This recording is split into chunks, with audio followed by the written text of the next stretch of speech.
Hello students, hope all of you are fit and fine. We have completed the last chapter of our pre-annual portion, that is Eve by Rudyard Kipling, a poem by Rudyard Kipling. So today, as you know, that we will be discussing the answers of most of the questions of your book, provided in your book. Um, so let's start the discussion. But let me tell you, some questions I have left. I have not provided any answer of those questions, and you know that I did it deliberately. I I want you to frame the answers so that you can have a better understanding of the text.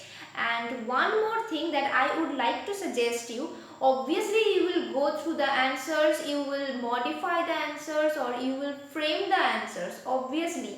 But at the same time, the most important thing for MCQ exam is you will be reading the chapter very minutely. Each and every word is important of each text, okay? And each subject, in each subject it is common when you are appearing in an MCQ exam. And just give emphasis on short type questions, because those are not easy ones, okay? I believe short questions are uh, more tough than the long one. There you can express your ideas, make it lengthy, or somehow you can feel the answer with your own ideas. But in short answers you have to be very much perfect when you are choosing a particular option, and in some cases the most appropriate one. You will be facing some options, some questions where you will feel like both the options can be correct, but what I have said it before also, that you have to choose the most appropriate one. Okay, so let's start the discussion. Making connection question. Let me take the book. Kipling has given us invaluable rules to live by, obviously. Complete the following list with rules that you think are the most important. There are lots of rules provided in this particular poem. This is the whole poem about. This is the thing about which the whole poem has been written. So you can list down your own rules, favorite rules. I have listed down mine. First one, be determined and cultivate strong will.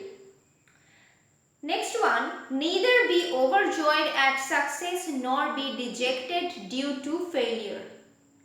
Third one, always remain virtuous and don't change with time or people.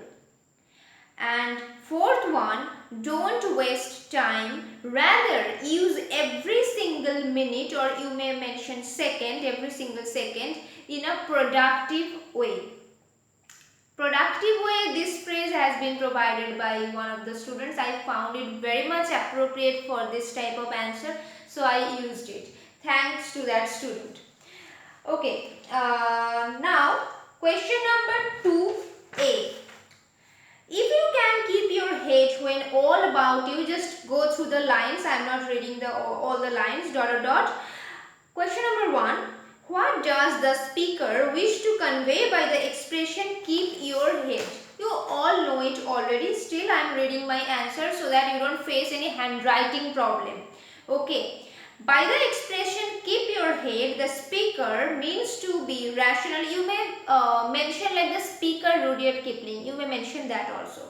The speaker means to be rational, calm and composed when we face any adversities. Especially when we face any adversity, you can mention the word especially. That would be better, I guess. If you want, you may use the word. If you don't, it won't be wrong.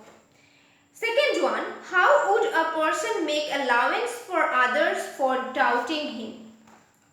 A person can make allowance for others for doubting him by trying to understand their reasons for doubt and having faith in one's belief.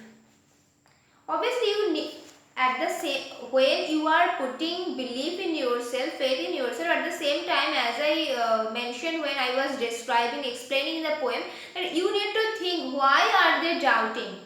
Okay, Maybe there are some mistakes that you need to rectify. If you don't think about the reasons why people are doubting you, you will never be capable of understanding those mistakes. Okay, if there is any.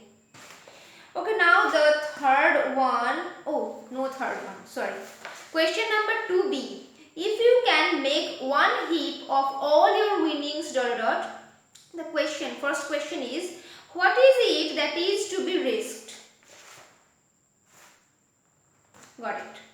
All the achievements that one has worked hard to earn, be it money or fame, is to be risked.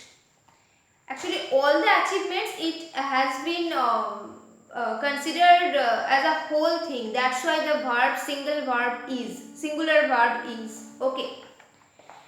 Second question, explain the phrase on one turn of peach and toss. You have to mention about the game, and after that you have to relate it to the context of the poem. Peach and toss is a gambling game in which the player who pitches a coin, means throws a coin, nearest to a mark. There is a mark, in television you may have seen this type of game, I guess. A mark has the first chance to toss all the coins, winning those that land heads up. Head, tail we say while tossing those heads up.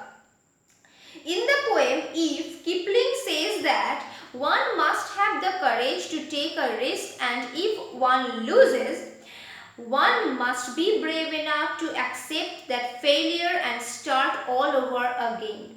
You can just mention that peach and toss is a kind of gambling game. That is also okay. I just found it about the game, so I mentioned it. You can just mention it is a type of gambling game. No problem. Okay, now the third question is, why does the speaker say we must not talk about our losses? We must not talk about our losses as it is useless to cry over spilt milk. Rather, we should learn to take bad times in our stride and move on.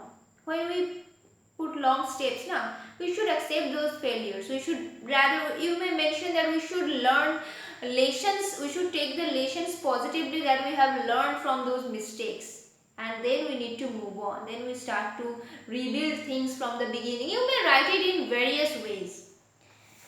Okay. Now question number C. If you can feel the unforgiving minute with 60 seconds worth of distance run ... First question, why does the speaker call the minute unforgiving? The speaker calls the minute unforgiving because time waits for none and doesn't forgive anyone who wastes it. We have already discussed this particular portion. How does the speaker propose to fill the unforgiving minute? The speaker proposes to fill the unforgiving minute by doing the most in the 60 seconds that make a minute. In other words, he suggests us to utilize every single second in a very productive way. Now the third question. Explain the significance of the last line of the poem. This also we had a very long discussion about this particular line. The poet, through the last line, wants to say if one follows all the advices listed out in the poem, one will definitely be successful in life. Above all, he will gain maturity gradually, you may mention, and will be an ideal human being who can influence the whole world. When I read the answers written by me, by me only, I feel like some words could be included. Those I have not included. That's why I am saying those words only. Okay, you can include them. Those come spontaneously while we speak. It happens now. I hope you understand. That's why the word here, the word gradually, you can add. If you don't add, there is no problem, but it would sound better. That's the point. Okay, now there is a thing mentioned in page number 167. I would suggest you to open the book, page number 167. This is an important topic, symbol. Okay, this is a very important literary device. Now what is a symbol? From the name symbol, I think you all have a general idea about symbol, what a symbol is. In literature, a symbol represents an idea when you are saying something but you are indicating something else. Okay, you are saying a particular word but that word actually refers to or stands for something else, a deeper idea sometimes. So a symbol represents an idea. It is a word or an image that stands for something else. For example, a sunny day may represent happiness. This is a very popular example. While winter may represent sorrow. In Selfish Giant, if you go through the story The Selfish Giant, you will feel how images can symbolize deeper things. I can remember that story very much, and I think children have already read that story. You all have already read that story. That's why I'm giving that example. In that story, how beautifully the author has used symbols, like winter, snowfall, those kind of things were there, na? Those represent various things. If you go through the story, you will gradually understand.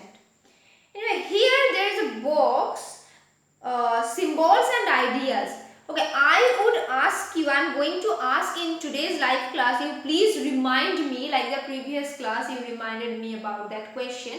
In today's previous class, you please remind me that miss, you told us to remind you that you were going to ask this particular question.